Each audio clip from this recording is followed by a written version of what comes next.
Selamat berjumpa dengan saya Mujilan dalam kali ini eh, dalam pertemuan kuliah analisis dan perancangan sistem. Ada analisis dan perancangan sistem.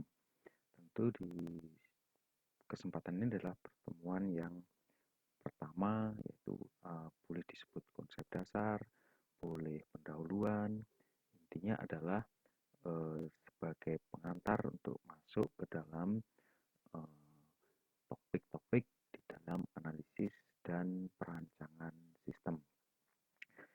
Untuk pemahaman awal,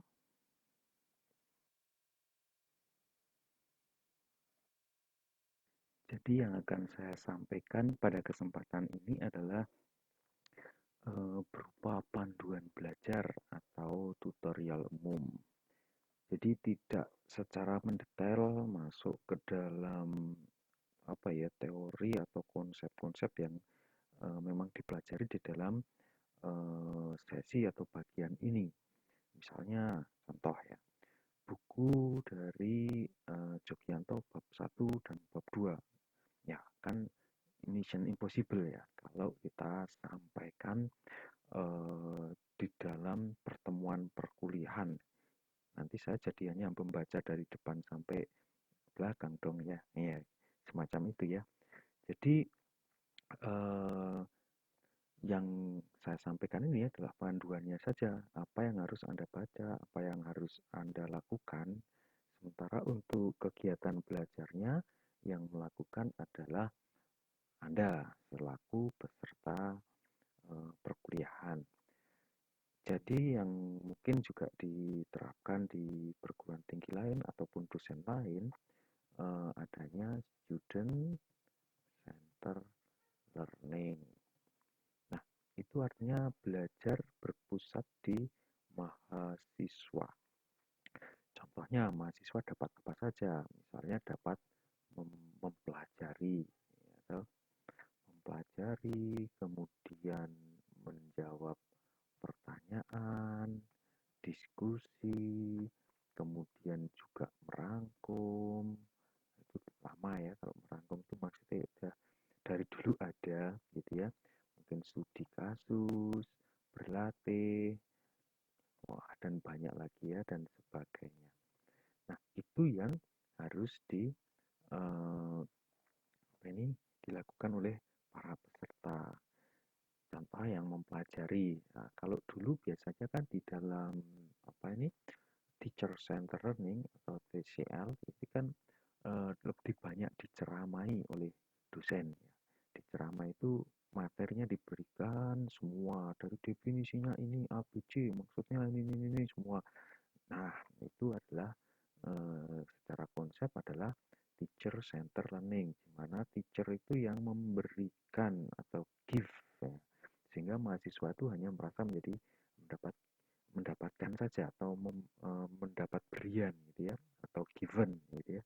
Nah, itu yang ke depan untuk lebih beride, lebih maju, mahasiswa itu ya mempelajari secara kalau dalam hal ini ya tetap mandiri, jadi tetap akan kelihatan siapa yang memang ini bereffort atau berupaya lebih dan yang tidak berupaya secara maksimal. Nah, itu tentu mahasiswa harus sudah lebih mandiri ya, semakin dewasa gitu. Oke, itu intisari yang akan disampaikan nanti. Jadi mungkin suatu saat uh, ada komplain, pertanyaan, kok saya tidak pernah dijelaskan ya, contoh ya tulis ya. Kok saya tidak pernah dijelaskan secara mendetail. Nah, ini pertanyaan yang ada untuk TCL. Jadi dosen yang menjelaskan secara mendetail ya. Kalau mau didetailkan ya harus bertanya, gitu. Di situ nanti mungkin akan ada open forum ya. Nah, open forum di setiap proses. Oke, pertama ya kita ulang. Jadi di dalam perkuliahan ini di dalam fakultas bisnis itu sudah di dalam Bella itu dibagi menjadi input, proses, dan output. Ini ada di masing-masing pertemuan kan ya. Ya, input, proses. Input itu adalah materi-materi apa saja yang bisa Anda peroleh. Jadi atau yang harus tidak diperoleh juga, tapi apa ya, yang harus Anda pelajari ya, gampangnya seperti itu. Diperoleh syukur. Tapi kalau harus mencari sendiri, ya oke lah ya. Kemudian proses itu ya termasuk saya menjelaskan ini tata caranya bagaimana untuk mempelajari input. Ya, paham ya? Jadi yang saya lakukan proses adalah menjelaskan tata cara untuk mempelajari input. Itu paling utama dan paling baik gitu ya. It's good gitu ya. Nah, kemudian juga ada open forum, itu adalah proses. Gitu. Jadi setelah Anda membaca, nah disarankan membacanya kan memang sebelum jadwal eh, pertemuan kelas yang terjadwal itu sebelumnya. Jadi di dalam pertemuan itu memang lebih banyak seharusnya ke proses forum atau pertanyaan, tanya jawab atau diskusi atau meeting ya, Google Meet atau Zoom apapun gitu ya. Nah, itu yang dilakukan di dalam proses. Sementara output itu adalah evaluasi atau bagaimana mengukur kinerja belajar Anda. Mudahnya apa yang Anda hasilkan itulah output. Kadang tidak harus latihan kalau dari saya ya, tidak harus mengerjakan soal, ya tidak harus kan, ya lebih banyak iya ya oke lah, tapi tidak harus. Lu kenapa selalu ada tugas gitu ya? Selalu ada tugas. Kenapa gitu ya? Mengapa? Ya, mengapa kayak nyanyian ya? Ya saya hilangkan. Lu biarkan aja lah kuning. Ya. Oke. Karena memang dari belajar mandiri itu kan tidak bisa diakses, dikontrol atau dideteksi oleh dosen. Maka itu perlu tadi untuk output gitu ya. Itu salah satunya loh ya. Itu tugas gitu. Sementara output itu ya mungkin ada yang pertanyaan singkat gitu ya, kuesioner bagi saya itu ada ya. Contohnya, apakah Anda sudah membuka buku? Oh, jawabannya mudah ya. Kalau belum kan bilang belum. Kalau sudah kan berarti sudah. Gitu.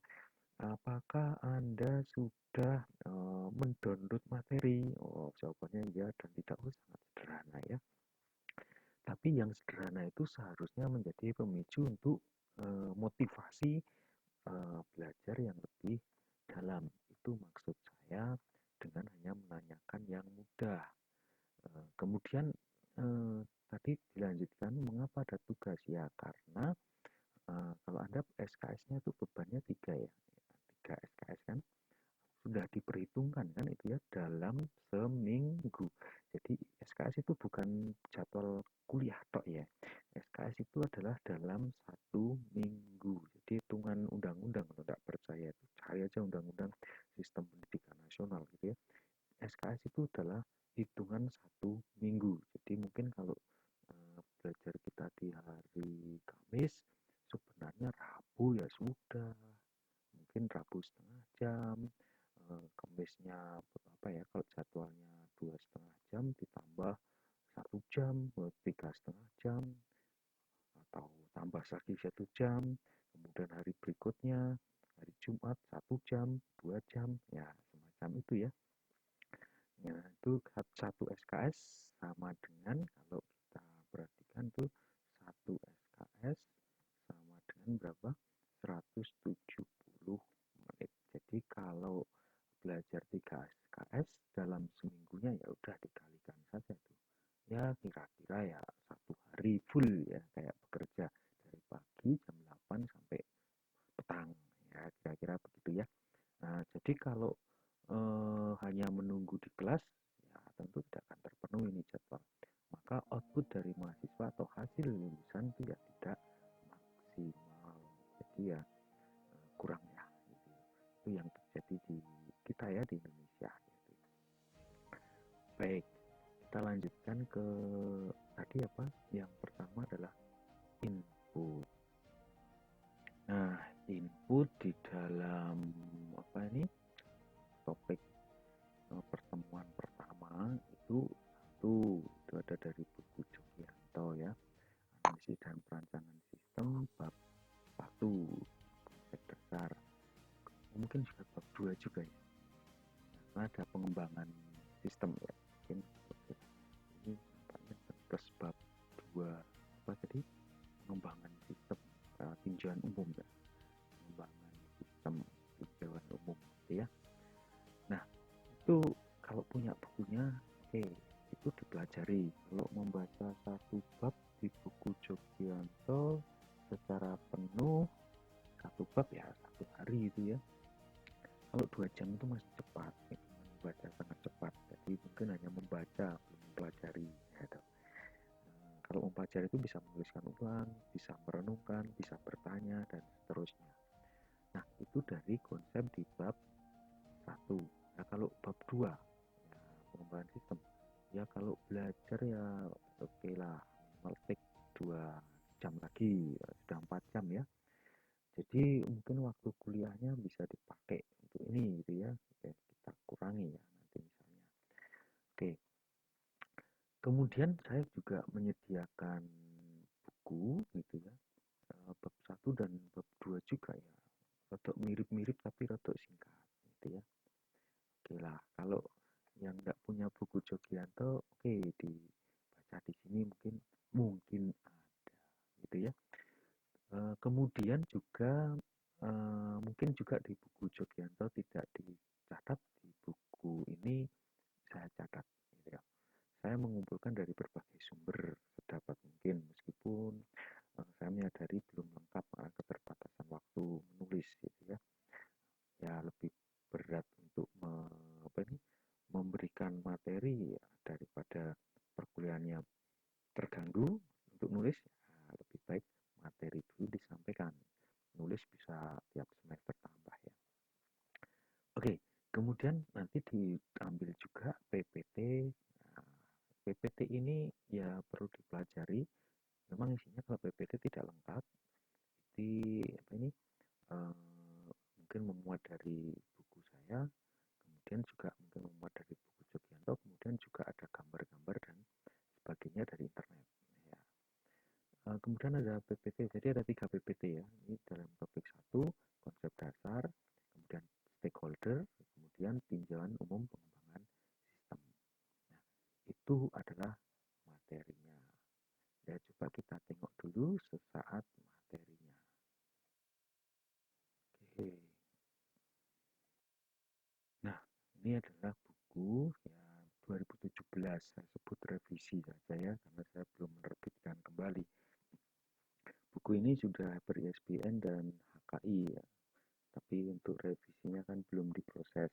Ya udah saya katakan 2017 ya, ya. Nah, apa yang Anda pelajari nanti itu ada di bab 1. Nah, ini konsep dasar. Paling kalau pemahaman sistem itu sebenarnya sudah sering ya Anda peroleh dari apa ya? Mungkin dari yang bernama mata kuliah bernama ada sistemnya. Sistem perencanaan audit, sistem apapun. Ada paling enggak yang saya tahu ajarkan tuh sistem informasi akuntansi, ada SIM, sistem informasi manajemen. Kemudian ya tentu sistem apalagi ya, pengendalian manajemen, itu juga biasanya mempelajari ya. Nah, definisi sistem ini mengantarkan ini yang selanjutnya seperti tadi saya katakan ya, tugas Anda yang membaca. Kalau misalnya Anda tidak membaca, ya itu berarti konsekuensi dan tanggung jawab masing-masing. Nanti di ujian, bukan ujian loh ya, tujuannya itu ya belajar.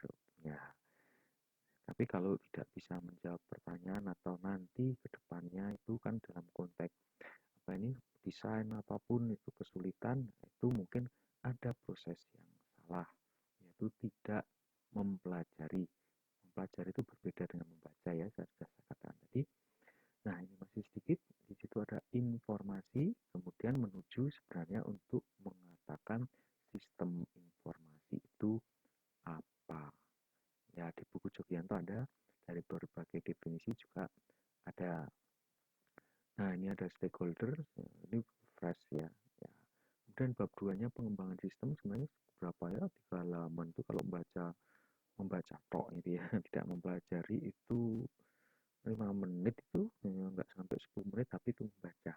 Tapi kalau mempelajari, merenungkan, mensinergikan dan sebagainya, saya kira itu ya eh, tergantung ya, ada yang setengah jam, 1 jam, ada yang 3 jam, bahkan ada yang 1 hari, karena harus mempelajari berbagai hal. Nah, kemudian pengembangan sistem itu adalah mengapa dibutuhkan, yaitu dipelajari. Kemudian ada aspek kesuksesan seperti membaca artikel ya, efek kepuasan dan seterusnya itu tambahan di buku lain nggak ada ya. Ya ini dari berbagai artikel. Posisi analisis filosofi ini ada di buku ini, Witten ya, Witten ya, bukunya di sana. Nah, itu yang materi pertama, yang buku yang saya sampaikan ya. Kemudian ini PPT yang pertama, adalah konsep dasar sistem dan sistem informasi. Ya, sekilas ini. Ya, oke. Ada yang utamanya itu tadi seperti di buku ya, definisi sistem informasi. Tadi ada di tengahnya ya, masa ditulis ya, ya nggak apa-apa lah. Di buku yang Anda terima nanti ditulis apa belum. Makanya intinya adalah sampai ke sistem informasi itu apa. Ya, itu di dalam PPT pertama. Nah, itu ada pendekatan, itu di Jogianto, baik di sistem informasi akuntansi, di perancang sistem itu ada pendekatan untuk, nah ini sistem loh ya, nah sistem dulu gitu ya. Ada pendekatan prosedural, ada pendekatan komponen atau elemen. Apa itu? Nah, prosedur-prosedur, ya, prosedural kan ya. Ya, lengkapnya dibaca. Kemudian kalau elemen, kumpulan dari elemen. Itu ada jejaring atau kumpulan prosedur, ya itu bedanya gitu ya. Nah, ini adalah definisi dari sistem. Tentu ada definisi sistem yang lebih umum lagi. Karena ini yang dipakai adalah sistem yang mendekati ke sistem informasi. Nah, itu seperti tadi, definisi sistem diulang ya. Karena ini ditambah dari Romney ya. Ya, sistem adalah ya. Kemudian ada karakteristik sistem, itu komponennya, apa, batasannya, ada boundary itu. Karena setiap sistem itu dibatasi ya, tidak wah luas sekali. Nanti nggak pernah selesai nanti. Kemudian ada lingkungan, yaitu ada penghubung atau interface atau antarmuka atau terminal gitu ya. Nah ini biasanya kan ya ini input, proses, yaitu kadang ada memikir input, keluarannya apa yang diharapkan, yaitu nah kadang ada berpikir dari luaran ya. Saya mengharapkan ini, terus apa masukannya? Ya itu cara mengolahnya bagaimana ya dasar tujuan. Jadi ini adalah komponen yang paling penting biasanya ya. Input, output, proses. Kalau urutannya kan input diproses, kemudian terjadi output, itu sistem yang sudah jalan. Tapi dalam merencanakan kadang punya masukan dulu ya, kadang kalau dari SIA untuk mencapai SIM kadang apa ini inputnya sudah ada, itu datanya sudah ada, tapi baru dirancang bagaimana untuk mengambil keputusan. Oke. Kemudian kalau dari output dulu, saya mengharapkan adanya laporan bahwa keuangannya plus atau minus berdasarkan anggaran. Itu harapan outputnya. Terus caranya bagaimana? Dicari input. Nah, itu dalam pengembangan sistem. Gitu ya. Oke, kita lanjut. Lihat dulu, lihat-lihat ya. Saya tugasnya melihat-lihat ya.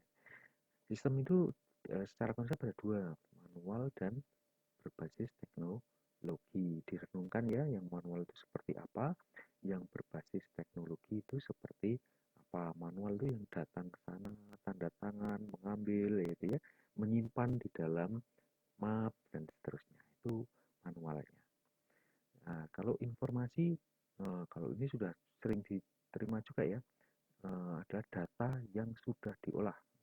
Data yang diolah aja belum informasi ya, yang harus berguna ya atau bagi penerimanya, itu baru disebut informasi. Kalau baru diolah mau nggak bisa dipakai, itu berarti belum informasi. Oke, lanjut. Sistem informasi akhirnya dampaknya ke situ. Sistem info, nah ini apa ya namanya? Dari refleksi berbagai definisi di atas itu saya tulis misalnya secara mudah ya. Sistem yang ditujukan untuk menghasilkan informasi. Nah, itu paling mudah kan. Nah, kalau Anda definisikan lebih lanjut, sistem itu apa? Menghasilkan ya, berarti proses, ya kan? Kemudian informasi itu apa? Nah, itu kalau lebih panjang kan seperti ini. Suatu sistem yang di dalam suatu organisasi yang mempertemukan kebutuhan pengelolaan ya, itu kan panjang ya, mendukung operasi bersifat manajerial ya, dan strategis yang menunjukkan pihak-pihak luar dengan laporan yang ini informasi kan ya. Nah, informasi apa itu laporan yang diperlukan itu ya outputnya ya, sehingga definisi itu kadang ya mungkin ada yang perlu berpikir panjang, kurang simpel, tapi itu tergantung konteks mereka masing-masing kan ya. Kalau saya yang pendek itu ya, sistem informasi ini sistem yang ditujukan untuk menghasilkan informasi ya, jabarannya banyak ya. Kemudian ada berbagai macam sistem informasi. Ini nanti dilihat output input. Nah, ini pengalaman belajar gitu ya. Nah, pengalaman belajar ini yang penting untuk Anda. Tidak harus di jam pertemuan kuliah kalau ini. Kalau ini sebaiknya di luar jam kuliah untuk mengambil waktu SKS yang dibutuhkan.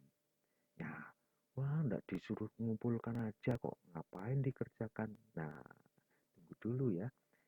Ya, kalau Anda belajar berarti mengerjakan atau melakukan. Belajar itu activity, ya, bukan give atau bukan apa itu menunggu gitu ya. Menunggu hasilnya aja nanti. Kalau enggak dinilai, itu ya itu bukan pembelajar sejati ya. Pembelajar ikut-ikutan gitu ya. Waton apa itu? Waton Kelly gitu. Kelly itu seperti air tuh. Apa ini? Harusnya ikut terus gitu ya. Nah, itu Kelly. Nah, contohnya ya, ini tidak disuruh kumpulkan ya tetap ya dipelajari. Karena nanti ini sebagai dasar Anda nanti akan mengide atau menganalisis untuk yang pertemuan-pertemuan berikutnya. Sebagai gambaran outputnya nanti mungkin apa ya studi lapangan gitu ya. Karena masa-masa seperti ini ya lapangannya nanti dengan online ya, searching atau melihat-lihat di online. Jadi Anda harus bisa merancang, menganalisis dulu ya, bisa menganalisis sesuatu sistem, kemudian bisa memberikan desainnya. Nah ini pengantarnya ya. Nah kenapa? Nah itu dilihat tuh inputnya data apa dipikirkan. Kalau tidak pernah memikirkan input seperti apa ya bagaimana mungkin nanti Anda akan bisa merancang formulir di pertemuan ke XX ya. Fasilitas pemrosesan transaksi. Kalau tidak merenungkan sejak saat ini bagaimana nanti Anda akan mengatakan komponen yang dibutuhkan, misalnya komputer, PC, printer, scanner, bagaimana ya. Nah, output bagi pembayar pajak. Nah, kalau tidak bisa merancang merenungkan saat ini bagaimana nanti Anda bisa merancang output atau laporan atau apa yang akan diterima oleh pengguna sistem, misalnya prenota dan sebagainya. Nah, itulah kenapa pengalaman belajar ini harus dilakukan dari langkah demi langkah. Saya kira kalau Anda tidak ikut kuliah maupun Anda tidak melakukan penugasan ini, ya saya rasa apa ya tidak akan optimal gitu ya. Mungkin ya akan tercermin di hasil tugas-tugas Anda nanti, di hasil ujian nanti itu sangat-sangat saya tahu apa ya yang melakukan dan yang tidak. Ya, kalau tidak melakukan ya seharusnya di bawah C, ya, maksimal C gitu ya. Iya toh? Setuju dulu ya. Ya, jadi itu ukuran kinerja. Kalau memang yang bereffort tinggi ya harus sampai misalnya kalau benar itu A plusnya nggak ada. Ada A di bawahnya. Kalau tidak banyak melakukan ya C gitu ya. Nah, saat itu berpikirnya berat Pak. Saya tidak bisa Pak kalau apa ini harus berpikir sendiri. namanya belajar makanya mulai dari saat ini saya akan menuntun gitu ya. Nah, jangan lupa ya, saya juga punya mahasiswa yang mungkin di bawah standar atau standar standar bawah lah gampangnya ya. Nah, akhirnya dapat bisa di mata kuliah lain dapat amin, ada yang B plus. Mestinya kalau tidak dituntun itu ya dapat C gitu ya, D gitu ya. Nah, itu kita alami ya. Nah, oke ya. Maka nanti kalau ada sesuatu tanya di forum biar dijawab teman-temannya. Bekerja sama itu boleh kan? Boleh. Yang tidak boleh itu mengerjakan tugas isinya sama. Itu nggak boleh. Itu namanya tidak mengerjakan. Why? Copy paste gitu ya. Itu bukan mengerjakan gitu ya. Mesti akan drop minimal setidaknya D atau C gitu ya. E ya mestinya ya kalau di Surabaya. Oke ya. Ini nih contohnya gambar-gambarnya. Nah, itu seperti itu. Ya, ini nanti Anda direnungkan tuh, ada contoh tuh. Ini output apa input? Ya, ada renungkan ya. Nah ini apa informasi ya? Nih, satu, langkah dua, langkah tiga. Apa itu ya? Proses kah itu? Atau prosedur? Ya, itu yang harus Anda renungkan. Di dalamnya ada apa yuk? Pendaftaran dia menerima apa?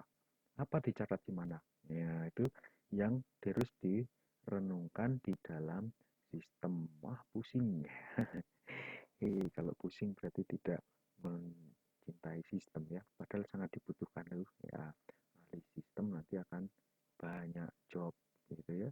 Yo, gajinya nggak tahu, jobnya banyak. Oke, kita lanjut PPT kedua.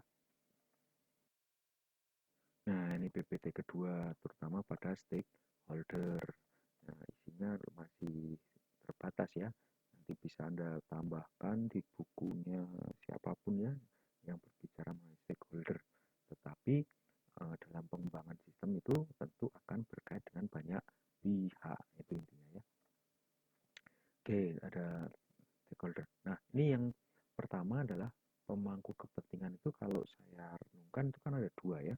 Dari eksternal sampai apa dulu pemangku kepentingan di dalam. Oh, ini internal gitu ya. Kemudian di satu ya. Berarti apa itu tadi? Wih, kok malah hilang? Ya, kenapa hilang tadi?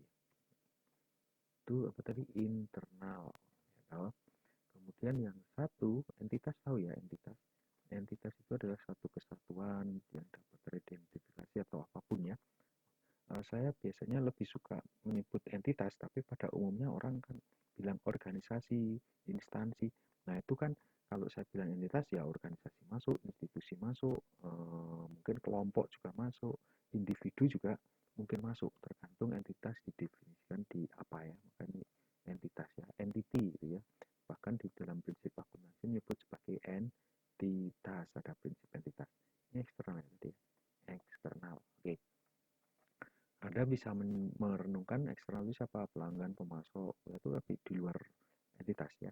Calon pelamar, masyarakat, pemerintah, dan sebagainya di luar organisasi ya. Di dalam manajemen, ada level. Level manajemen akan berdampak pada output ya. Laporannya akan berbeda antara departemen, direksi, bagian, unit tugas, dan sebagainya. Kemudian karyawan juga mungkin butuh output ya dalam hal tertentu. Misalnya output penilaian kinerja dan sebagainya. Mungkin juga untuk melihat bonus gaji dan seterusnya. Nah, itu di dalam internal. Jadi ini kita mau merancang sejauh mana? Apakah sistemnya sampai eksternal? Biasanya sih internal dulu ya, internal dulu. Internal aja sudah mahal itu ya, bisa ratusan juta itu ya. 300 itu apa kalau perusahaan ya kecil itu belum belum bagus, bisa di atas miliar gitu ya kalau bagus itu ya. Ya, 350 itu juta itu paling tiga sistem ya, tiga modul itu ya. Ya, kira-kira begitu. Apalagi menjaga eksternal, yaitu karena harus dipikirkan bagaimana keamanannya, sekuritasnya, datanya seperti apa gitu ya. Tapi kalau bisa ya, oke, sekarang banyak paket ya, paket sistem. Kemudian ada konsep dalam organisasi sistem informasi itu keorganisasian ya. Nah, itu ada departemen, perlu nggak gitu ya. Nah, ini ada bagian organisasi untuk yang apa ini besar ya. Ya, tuh. Pengalaman belajar perhatikan bagian yang terkait dengan sistem informasi serta manajer lainnya masing-masing mempunyai tugas dan fungsinya. Jadi kalau di dalam perancangan sistem apa yang kita harapkan? Kepala tugasnya apa? Dia berhak contoh ya nih ya. Kepala seksi info operasi itu berhak mengakses informasi apa? Ya. Kalau tidak boleh kan tidak akan dibuka untuk mereka, ya, hidden, ya, disembunyikan. Kalau boleh, nah dia bisa membaca. Misalnya informasi pribadi ya mungkin tidak terbaca, ya kan misalnya. Tapi juga mungkin pengawas itu berhak laporan, ya tanda tangan juga mungkin approve di sini. Nah itu fungsi penting Anda mempelajari struktur organisasi dalam merancang sistem. Mesti akan bertanya, setelah diterima A, nanti akan kemana? Setelah diterima B, kemudian akan kemana? Nah, itu semuanya sistem akan dirancang. Ya, kira-kira gitu. Itu bagan ya. Oke. Nah, ini organisasi skala kecil, cuma ada analisis sistem, pemrogram, operator, manajer PDE, dan seterusnya. Oke. Kalau ini melibatkan banyak, ya, ya. Jadi dalam merancang lebih simpel. Apa itu? Tidak melibatkan semua, gitu ya. Kemudian organisasi departemen tetap kepotong ya, di bawah kan ini. Sudah. Organisasi departemen PDE yang lebih besar. Oh, apa itu? Pusat data itu elektronik mungkin ya. Mungkin ya. Dicari aja pusat data elektronik. Nampaknya seperti itu. Oke, analisis ada analis, pemrogram, punya bosnya lagi. Nah, ini adalah semacam divisi kalau di dalam organisasi mungkin hanya perusahaan besar yang punya semuanya ya.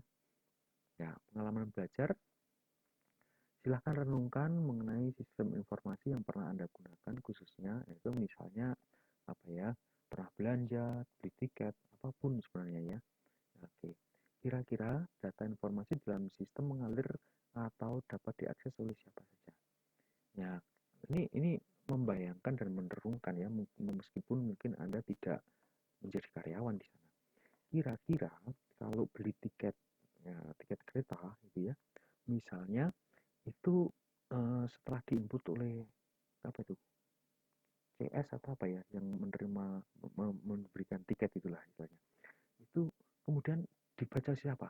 Ya, apakah dibaca bagian ini eh, apa ya bagian penjadwalan atau dibaca bagian supervisor oleh supervisor ya atau bagian mungkin yang lebih atasnya lagi manajernya daop kah ataupun jumlah gerbongnya kah yang dibutuhkan, nah macam-macam ya. Nah, apakah juga si apa ini yang ngecek tiket itu perlu ya atau misalnya ya. Nah oke lah, kira-kira seperti itu. Nah, oke. Terus direnungkan ya kira-kira buat siapa, karena itu merancang ya seperti itu ya. Kemudian apa saja yang dapat dirasakan oleh pengguna yang dapat mengakses sistem? Oh, dirasakan saya lebih mudah gitu ya. Saya suka karena mudah, merasa suka, merasa nyaman, merasa apa itu dipermudah. Sudah ya. Kemudian ya semacam-macam lah, merasa terbantu apapun itu ya. Itu adalah kemudahan yang diterima gitu. Misalnya membayarnya lebih cepat, gitu. Mencari jadwal, pesan tiket lebih mudah ya itu apapun ya. Nah, sistem apa yang dapat diakses ke pihak luar? Oke, loh caranya saya bagaimana ya untuk belajarnya? Apa saya di ngawang terus ya? Oke, saya tunjukkan jika Anda mahasiswa mungkin pegang buku atau komputer, catat tuh pertanyaan. Ya, atau kemudian dijawab di belakangnya. Oh, di daerah situ ya, maksudnya di back di bawahnya sih. Kalau pakai komputer, itu cara belajar ya. Nah, semakin Anda belajar itu dari waktu ke waktu, saya kira ketika menjawab suatu pertanyaan di dalam ujian atau apapun, itu yang paling besar adalah Anda mampu melogikakan, memberikan struktur yang baik sehingga layak untuk dibaca. Ingat, layak untuk dibaca.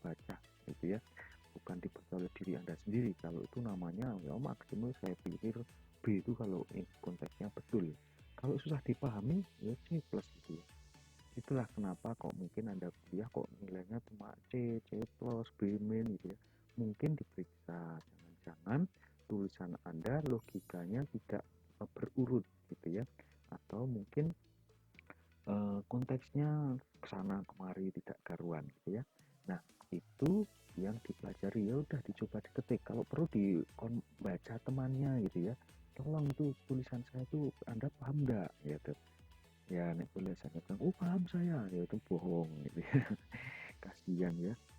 Kadang orang yang baik itu, yang mengatakan apa adanya itu seperti kejam. Masa tulisan saya dikatakan tidak bagus gitu ya. Ya, ya kalau yang baik hati ya ditunjukkan. Oh iya bagus, tetapi sebaiknya diinikan. Itu roto halus. Gitu, oh lumayan bagus. Oke, kita lihat gambarnya seperti apa. Ini contoh aja ya untuk memicu Anda. Kalau Anda pernah berbelanja di Tokopedia, mungkin informasi Anda sampai kemana saja. Ya, itu kita. Nah, ini apa itu? Jasa pengiriman. Lalu Anda bisa nuliskan di sini tarif kiriman dan seterusnya. Ya, oke. Ya, ini PPT kedua, kita lanjut PPT ketiga. Ini dia wujud dari, betul ya, PPT ketiga ya. Tulisannya 3. Tinjauan umum pengembangan sistem. Ini di Jugianto bab 2. Lengkapnya dibaca di sana ya. Harus dibaca. Ya. Contohnya di situ ada layanan perpustakaan. Ini dibaca ya di pinggirnya apa tulisannya. Saya tidak akan membacakannya kelamaan nanti. Ya. Kemudian ya itu contoh pengembangan sistem ya. Oke. Kemudian sekarang sudah masuk ke 5 ya, sudah di atasnya ada 5 itu robotik dan seterusnya. Kalau ini masih otomatis ya, berpsiko digital, digitalisasi. Naik lagi robotik. Ya. Kemudian ada perkembangan baru fintech. Ya tentu ada perancangan di sana ya. Nah mungkin nanti di tugas akhir atau apa ya saya nggak tahu ya. Anda akan mengambil fintech mungkin mengambil perpus kah. Tapi kalau sedapat mungkin yang ada data keuangannya ya. Kalau fintech ada ya, sistem transaksi, sistem apapun gitu ya. Kalau perpus pas bayar mungkin ya. Karena boleh sebenarnya merancang di apapun kalau Anda lulus. Tetapi kan saat ini adalah Anda di akuntansi ya. Ya, sedapat mungkin paling dekat itu adalah dengan sistem informasi akuntansi atau SIA. Sistem mendirikan warung itu ya sistem, ya oke semuanya sistem boleh nanti Anda pikirkan. Tapi untuk saat ini karena ini pembelajaran akuntansi, Anda menggunakan yang ada transaksi keuangannya. Paling enggak itu ya. Akuntansi murni ya jurnal dan seterusnya itu gitu yang murni. Ya. Kalau ini mungkin sistem bagaimana membeli buku ya boleh lah gitu ya. Membeli buku ya. Nah, ini RFID. Oke, ini perkembangannya bisa dipakai untuk transaksi dan seterusnya mungkin. Nah, ini tol keuangan ya. Ya, masuk kemana saya juga nggak tahu nih diambil oleh siapa datanya. Yang jelas oleh pengelola jalan raya tol ya. Pesan, mau tiket, pesawat, mau kereta, mau apapun ya. Gitu. Bidang transportasi. Ya, oke. Ada token listrik. Ya, ini sistem juga. Loh kok iso ya dia baca. Ya, nah ini penetrasi sistem apa itu internet. Ya, oke. Nah, ini yang harus dipahami ini ranah pertama Anda memahami pengembangan sistem. Itu yang pertama, pengembangan itu bisa membangun baru, bisa memperbaiki atau merevisi. Semuanya butuh dianalisis, semuanya butuh dirancang. Perubahan itu semuanya. Jadi ranah Anda itu banyak ya. Ya kalau saat ini mungkin Anda kadang belum merancang secara real ya, tapi lebih banyak mempelajari apa yang ada di lapangan gitu ya. Sistem tiket online, ya mungkin Anda mempelajari apa yang ada di mereka dengan menambahkan mungkin sesuatu yang ada di pikiran Anda lah, wes gitu ya. Kalau disuruh, oh oke, tiketnya sekarang harus bisa apa ya, ya boleh ya, harus bisa yang paling sih apa ya tiket itu, oh harus bisa diundi, nah undian gitu ya, misalnya ya itu boleh di tambahan, tapi why Anda akan bisa mengidekan itu atau mengusulkan itu ketika sudah mempelajari lebih lanjut di dalamnya ya sistem. Kalau belum mempelajari ya tidak bisa mengusulkan. Saya bingung mengusulkan apa. Ya iya mempelajari aja belum kenapa dipaksakan untuk bisa mengusulkan gitu. Jadi kalau nanti tidak bisa mengusulkan itu artinya ada proses di sebelumnya itu yang tidak dilakukan itu indikasi saya ya seperti itu. Jadi kalau tidak melakukan di awal-awal ini mungkin nanti ya lag gitu ya. Seperti tadi macet ya maksimal langsung saya bisa tebak lah akhirnya ya sekitar C plus atau B maksimal ya seperti itulah poin ya. Alasan pengembangan sistem. Oke. Nah, ini indikator permasalahan itu sangat penting itu. Kenapa ada dibangun sistem? Mungkin ada keluhan, ada pengiriman barang yang tertunda. Ini ada permasalahan sistem yang akan dituntaskan. Ini contoh ya. Ya, ini dalam analisis nanti akan berguna. Oh, sering rusak, ya itu. Sering antri, oh gampangannya sering antri ada permasalahan ya. Nah, seperti sistem kita belajar kadang mati gitu ya. Tapi kan Anda selaku penggunanya bilang, wah sistemnya mati, padahal jungkir balik tuh pusat data informasi itu ya PDI itu membenahinya, menambah bandwidth, menambah jalur, ngatur siapa yang masuk, semuanya itu itu loh sistem itu perancang sistem. Anda harus bisa menganalisis sejauh itu. Dampaknya terasa banget ya. Kalau Anda tidak bisa menganalisis sistem, mungkin macet ya udah dibiarkan macet karena tidak tahu harus apa. Padahal bisa dilakukan penjadwalan kegiatan seperti Anda kemarin ya, KRS harus ini sampai ini, akses harus ini sampai ini. Nah, itu penjadwalan. Itu action ya. Nah, ada analisis, perancangan, dan penulis program. Ini Anda cari hubungannya, urutannya bagaimana. Kemudian analisis sistem, oke, pemprogram, hubungannya antara analisis dan pemprogram. Pengetahuan keahlian, nah, oke. Pengalaman belajar itu ya yang penting. Nah, seperti apa perkembangan teknologi saat ini? Tadi di atas gambar, apa saja perkembangan terjadi tersebut juga pernah dilakukan analisis? Ya iyalah pasti ya. Siapakah analisis sistem itu? Ya Anda termasuk mungkin ya saat ini ya. Analisa ya analis Anda sudah ingat sekarang sudah menjadi gelar analisis gitu aja lah ibaratnya profesional tuh Anda ya analis ya asumsinya. Oke, apa keahlian yang diperlukan ya tadi memperhatikan prosedur, mampu membuat schedule apapun itu ya. Ya, nanti bisa dilakukan. Oke. Itu PPT. Nah, kemudian nanti mungkin Anda akan di forum ya, ada sesuatu kita lihat saja seberapa antusias ya PK ya. PK itu peduli, komit, dan antusias. Seberapa antusias Anda dalam belajar. Saya akan melihatnya dalam bagaimana Anda terlibat di dalam forum kuliah open gitu ya, open forum gitu ya. Diskusi, tanya jawab. Kalau tidak ada yang ini ya, bertanya, tidak ada yang menjawab, ya sudah saya bisa prediksi lah hasilnya nanti seperti apa. Berarti tidak antusias untuk belajar. Mudahnya seperti itu saja lah. It's okay ya, enjoy gitu ya. Mungkin ya maksimal di kelas ini maksimal poinnya B plus itu mungkin ya. B kira-kira itu ya. LPK ya, antusias gitu ya. Ya itu ciri khasnya. Oh, saya tidak tahu apa yang harus ditanyakan, Pak. Ya udah bertanya, Pak. Saya harus bertanya apa ya? Masa ya begitu ya? Oh, mahasiswa. Saya kira nggak akan bertanya seperti itu ya. Akan lebih bagus lagi. Bagaimana cara mengembangkan itu? Apakah sekarang ada perkembangan terbaru mengenai teknologi ini? Oh, ya. Kalau saya nggak bisa menjawab, ya saya nggak usah malu. Saya nggak bisa jawab loh ya. Iya, yang lebih banyak bisa mencari mungkin teman Anda yang bisa menjawab teman Anda. Kadang mahasiswa lebih pintar dari dosennya, ya kan? Iya, seperti itu. Ya, jadi ada open forum, kemudian nanti satunya lah output, itu ya mudah sebenarnya dilakukan tidak sampai 5 menit sebenarnya. Tapi kok kadang itu saya perhatikan banyak yang tidak ngisi gitu ya. Padahal itu masuk poin sebenarnya ya. Poin soft skill atau activity.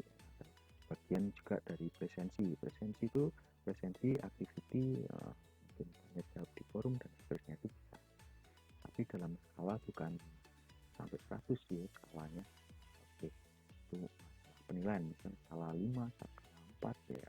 Presensi itu kan skala ya.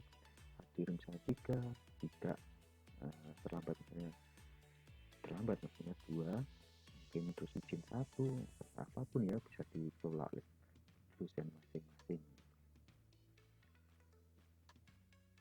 Mungkin sekian dulu yang saya sampaikan, semoga bisa membantu Anda dalam belajar. Jadi di dalam pertemuan kelas memang ditujukan untuk mendapatkan informasi, kemudian berdiskusi dan bertanya jawab, ada activity di situ. adalah jadwal di kelas. Sementara untuk jadwal mandiri adalah mempelajari, membaca, merangkum, berlatih, dan seterusnya itu adalah jadwal bisa jadi di luar jam kuliah. Itu sebenarnya untuk student center learning. Oke, terima kasih dan selamat belajar.